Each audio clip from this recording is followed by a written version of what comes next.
اعوذ باللہ من الشیطان الرجیم بسم اللہ الرحمن الرحیم اللہم صلی علی سیدنا و مولانا محمد وعلی آل سیدنا و مولانا محمد وبارک وسلم۔ باب نمبر 94۔ حضرت ابو القاسم نصر آبادی رحمۃ اللہ علیہ کے حالات مناقب۔ تعارف۔ آپ واقف رموز و عشق و معرفت، امور شوق و محبت کے بحر بے قرار تھے۔ اس کے علاوہ آپ کو تمام علوم پر مکمل عبور حاصل تھا اور حدیث کے موضوع پر آپ کی بے شمار تصانیف ہیں۔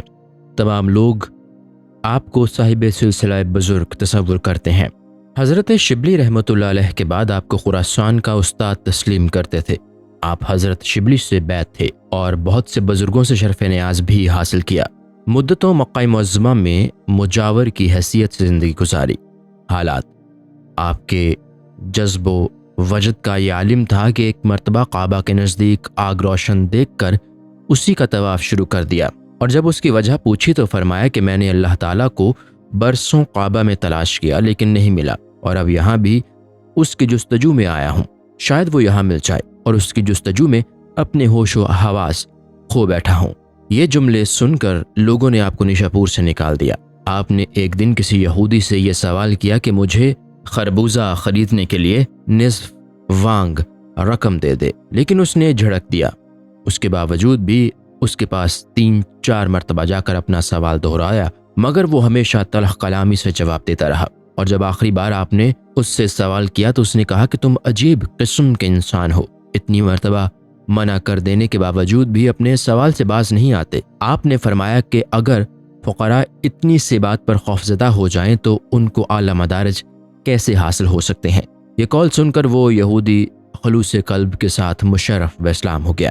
ایک مرتبہ آپ نے کعبہ کے اندر کچھ لوگوں کو مشغول گفتگو دیکھ کر لکڑیاں جمع کرنی شروع کر دیں، اور جب لوگوں نے اس کی وجہ پوچھی تو فرمایا کہ میں آج کعبہ نظر آتش کیے دیتا ہوں کہ لوگ خود بخود اللہ کے ساتھ مشغولیت حاصل کر سکے۔ ایک مرتبہ آپ حرم کے اندر تھے اور تند و تیز ہوا کے جھونکوں سے حرم کے پردے ہلنے لگے۔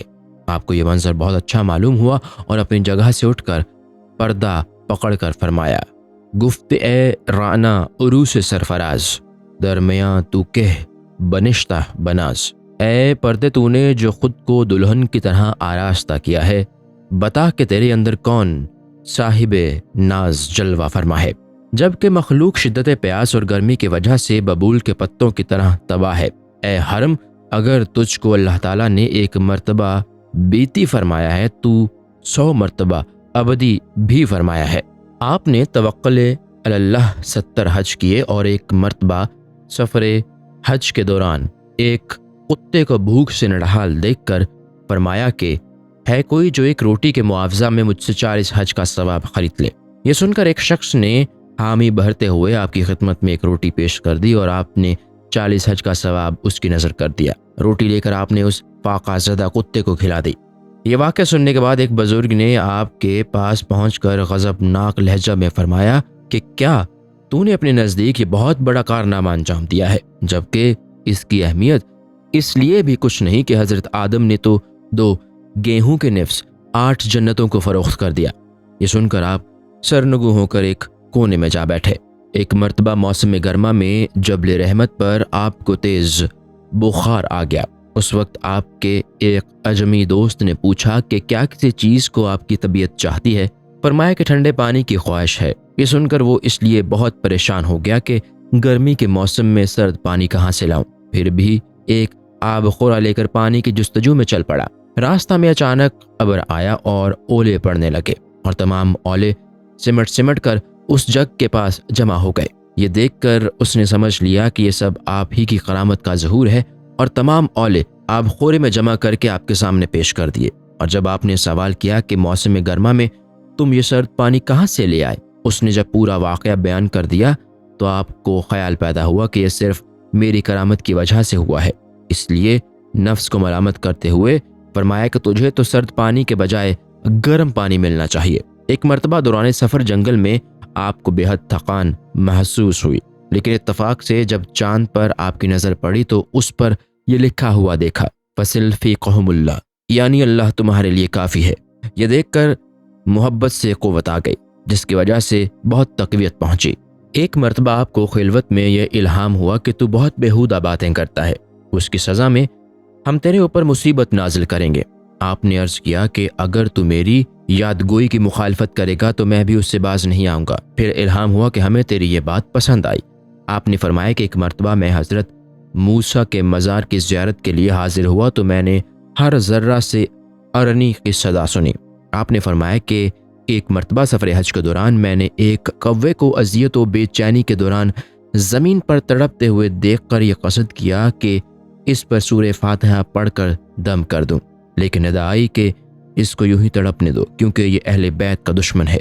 ایک مرتبہ آپ کی محفل واز میں ایک ایسا شخص پہنچ گیا جو رقص و سرور کا ماہر تھا، لیکن وہ آپ کے واز سے حد درجہ متاثر ہو کر اس طرح بھی کیفیت میں گھر پہنچا اور اپنی والدہ سے کہا کہ میری موت کا وقت قریب ہے، اس لیے میرے انتقال کے بعد میری قبا تو گورکن کو دے دینا اور پیراہن غسال کے سپرد کر دینا، اور ستار کی مضراب کو میری آنکھوں میں پیوست کر کے یہ کہنا کہ جس طرح تو نے زندگی گزاری اسی طرح مر گیا۔ ایک مرتبہ لوگوں نے آپ سے یہ شکایت کی کہ علی قوال رات کو شراب پیتا ہے اور صبح کو آپ کی محفل میں حاضر ہو جاتا ہے۔ یہ سن کر آپ نے سقوط اختیار کر لیا۔ پھر اتفاق سے ایک دن وہی قوال آپ کے راستے میں بدمست پڑا ہوا نظر آیا تو ایک مرید نے عرض کیا کہ دیکھیے یہ وہی علی قوال ہے جو شراب سے بدمست پڑا ہے۔ آپ نے اس تانا زنی کرنے والے مرید کو حکم دیا کہ اس کو اپنے کاندھوں پر اٹھا کر اس کے گھر پہنچا دو۔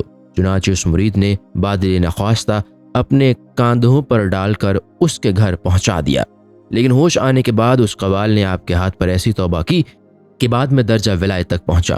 ارشادات: آپ نے فرمایا کہ بندہ دو نسبتوں کے مابین محصور ہے، ایک نسبت آدم ہے جو شہوت و آفت کا موجب ہونے کی وجہ سے نسبت بشریت تعلق رکھتی ہے، اس لیے یہ نسبت محشر میں منقطع ہو جائے گی، لیکن دوسری نسبت جو حق تعالیٰ سے منسلک ہے اور جس کے ذریعہ کشف و ولایت حاصل ہوتی ہے، اس کا تعلق عبودیت سے ہے، اور یہ نسبت کبھی منقطع نہیں ہوتی، کیونکہ جب باری تعالیٰ بندے کی نسبت اپنی جانب منسوب کر لیتا ہے تو پھر بندے پر کسی قسم کا غم و خوف باقی نہیں رہتا اور وہ اس آیت کا مصداق بن جاتا ہے، لا خوف علیکم اليوم ولا انتم تحزنون۔ فرمایا کہ خدا تعالیٰ کا بار صرف وہی لوگ اٹھا سکتے ہیں جو اس کا بار اٹھانے کے قابل ہیں، جیسا کہ حدیث میں وارد ہے کہ جس نے خود کو خدا کے ساتھ وابستہ کر لیا وہ فتنہ و فساد اور وساوس شیطانی سے نجات پا گیا، اور جس میں خدا کو یاد رکھنے کی صلاحیت و قدرت ہوتی ہے وہ کبھی پریشان نہیں ہوتا۔ فرمایا کہ علوم ظاہری کے ذریعہ مرید کو راستہ دکھانے کے بجائے علوم باطنی سے تربیت دینی چاہیے۔ فرمایا کہ جب بندے پر من جانب اللہ کوئی شے وارد ہونے لگے تو اس کے لیے فردوس و جہنم کو نظر انداز کر دینا ضروری ہے، اور جب اس حال سے واپس ہو تو ہر شے کو عزیز خیال کرے جس کو اللہ نے عزت عطا کی ہو۔ فرمایا کہ موافقت امر نیک ہے، اور اس امر کی موافقت اس سے بھی افضل ہے، اور جس کو خدا کی موافقت حاصل ہو جاتی ہے وہ کبھی اس کی مخالفت نہیں کرتا۔ فرمایا کہ جب اللہ تعالیٰ نے آدم کی اس صفت سے آگاہ کرنا چاہا تو فرمایا عصا آدم ربہ، اور جب اپنی صفات بیان کرنی مقصود ہوئی تو فرمایا ان اللہ اصطفیٰ آدم۔ پھر فرمایا چونکہ اصحاب کہف بلاواسطہ خدا پر ایمان لائے اس لیے وہ جوامرد کہلانے کے مستحق ہیں۔ پھر فرمایا کہ اللہ تعالیٰ غیور ہے، اور اس کی غیرت کا تقاضا یہ ہے کہ جب تک وہ کسی کو توفیق دعا نہ کرے اس کی جانب متوجہ نہیں ہو سکتا۔ فرمایا کہ مصنوعات کا وجود ہی سونے کی دلیل ہے۔ پھر فرمایا کہ اتباع سنت سے معرفت، ادائیگی فرض سے قربت اور نواحل سے محبت حاصل ہوتی ہے۔ پھر فرمایا کہ جو شخص خود نفس کو مؤدب نہ بنا سکے اس کو واقف ادب نہیں کہا جا سکتا، اور جو قلب کے آداب سے ناآشنا ہو وہ کبھی ادب سے واقف نہیں ہو سکتا، اور جو ادب روح سے نابلد ہو اس کو کبھی قرب حاصل نہیں ہوتا۔ ایک مرتبہ لوگوں نے عرض کیا کہ بعض مرد عورتوں کی صحبت میں بیٹھ کر یہ دعویٰ کرتے ہیں کہ ہم ان کو دیکھنے کے باوجود بھی معصوم ہیں۔ آپ نے فرمایا کہ جب تک نفس موجود ہے اس وقت تک اوامر و نواہی کی پابندی ضروری ہے، اور اس سے کسی کو بھی بری و ذمہ قرار نہیں دیا جا سکتا، اور ایسے مقامات پر کبھی ڈٹائی سے کام نہ لینا چاہیے جب تک حرمت سے روگرداں نہ ہو۔ پھر فرمایا کہ اعمال صالحہ یہ ہیں قرآن پر عمل پیرا ہونا، خواہشات و بد عادات کو ترک کر دینا، مرشد کا اتباع کرنا، مخلوق کو معذور خیال کرنا اور عدو وظائف پر ہیلا جوئی نہ کرتے ہوئے مداوت کے ساتھ پابند رہنا۔ ایک مرتبہ لوگوں نے پوچھا کہ جو اوصاف مرشد میں ہونے چاہیے کیا وہ آپ میں موجود ہیں؟ فرمایا کہ نہیں۔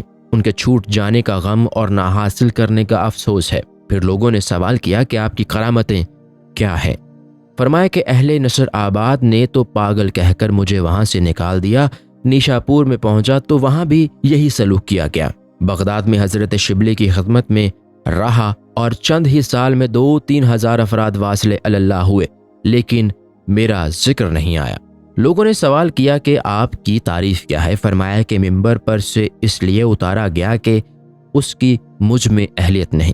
پھر پوچھا گیا کہ تقویٰ کی کیا تعریف ہے؟ فرمایا کہ ماں سوائے اللہ سے گریز کرنے کا نام تقویٰ ہے۔ پھر پوچھا گیا کہ ہم آپ کے اندر خدا کی محبت کا اثر نہیں پاتے؟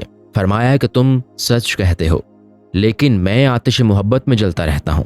پھر فرمایا کہ اہل محبت کا خدا کے ساتھ ایک ہی سا حال رہتا ہے، اگر آگے قدم اٹھائیں تو غرق ہو جائیں، اگر پیچھے قدم ہٹائیں تو نادم ہو جائیں۔ پھر فرمایا کہ راحت عطاب سے لبریز ظرف ہے۔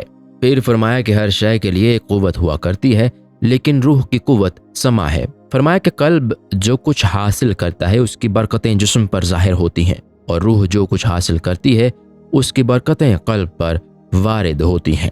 فرمایا کہ جسم بندے کے لیے ایک قید خانہ ہے، اور جب تک وہ اس سے باہر نہیں آ جاتا سکون حاصل نہیں ہو سکتا، اور نفس کی ذلت جسم کی قید سے نجات عطا کر دیتی ہے۔ پھر فرمایا کہ ابتدا میں تو یاد الہی کی تمیز باقی رہتی ہے، لیکن انتہا میں یہ تمیز بھی ختم ہو جاتی ہے۔ پھر فرمایا کہ تصوف نور الہی میں سے ایک ایسا نور ہے جو حق کی دلیل ہوا کرتا ہے۔ فرمایا کہ رجا بندگی کی جانب مائل کرتی ہے، اور خوف معصیت و نافرمانی سے دور کر دیتا ہے، اور یہی خدا کے راستے کے لیے مراقبہ ہے۔ فرمایا کہ زہاد کو قتل سے بچا کر عباد کا خون گرایا گیا۔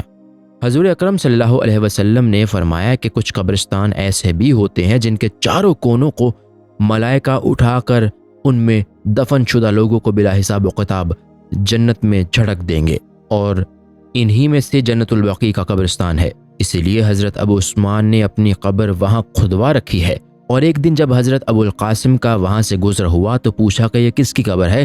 لوگوں نے بتایا کہ ابو عثمان نے اپنے لیے کھدوائی ہے۔ آپ نے فرمایا کہ میں نے خواب میں یہ دیکھا ہے کہ جنت البقیع کے مردے ہوا میں پرواز کر رہے ہیں، اور جب میں نے اس کی وجہ پوچھی تو بتایا کہ جس شخص میں یہاں کے مراتب کی اہلیت نہیں ہوتی، اس کو اگر دفن بھی کر دیا جائے جب بھی ملائکہ اس کو یہاں سے دوسری جگہ منتقل کر دیتے ہیں۔ اور جب آپ کی ملاقات حضرت ابو عثمان سے ہوئی تو آپ نے فرمایا کہ تم نے بقیع میں اپنے لیے جو قبر کھدوائی ہے اس میں تو میں دفن ہوں گا، اور تم نیشاپور میں وفات پاؤ گے۔ چنانچہ کچھ ہی عرصہ بعد ابو عثمان کو لوگوں نے وہاں سے نکال دیا، اور وہاں سے بغداد پھر رے، اس کے بعد نیشاپور پہنچ کر وفات پا گئے اور حیرہ میں مدفون ہوئے۔ مصنف فرماتے ہیں کہ اس خواب کے سلسلہ میں اختلاف ہے۔ بعض لوگ کہتے ہیں کہ یہ خواب حضرت ابو القاسم رحمۃ اللہ علیہ نے نہیں بلکہ کسی اور نے دیکھا تھا۔ وفات استاد اسحاق زاہد خراسانی اکثر موت کا ذکر کرتے رہتے تھے، لیکن آپ نے انہیں منع کرتے ہوئے فرمایا کہ موت کے بجائے محبت کا ذکر کیا کرو۔ لیکن آپ نے اپنے انتقال کے وقت ایک نیشاپوری باشندے سے جو اس وقت آپ کے سرحانے موجود تھا، آخرکار آپ اس قبر میں مدفون ہوئے جو بقیع میں ابو عثمان نے اپنے لیے تیار کرائی تھی۔ کسی نے انتقال کے بعد آپ کو خواب میں دیکھ کر حال پوچھا تو فرمایا کہ اللہ نے مجھ پر ایسا عطاب نہیں کیا جیسا دوسرے زبردست کیا کرتے تھے۔ البتہ یہ ندا ضرور آئی کہ اے ابو القاسم، وصال کے بعد جدائی کیا ہے؟ میں نے عرض کیا کہ اے اللہ، مجھے لحد میں رکھ دیا گیا، اب تو احد تک پہنچا دے۔ السلام علیکم۔ پوری کتاب دیکھنے کے لیے ہمارے یوٹیوب چینل صوفی سما کی پلے لسٹ میں جائیں۔ یہاں آپ کو مختلف بزرگوں کی کتابیں ملیں گی، اور جو کتاب پوری نہ ہوئی اس پر کام تیزی سے ہو رہا ہے اور ریگولر بیسس پر اپلوڈ ہوتی رہتی ہیں۔ آپ سے گزارش ہے کہ آپ ہمارے یوٹیوب چینل کو سبسکرائب کر لیں اور بیل نوٹیفیکیشن پر کلک کر لیں تاکہ ہماری آنے والی کتابیں آپ کو ملتی رہیں۔ جزاک اللہ خیر۔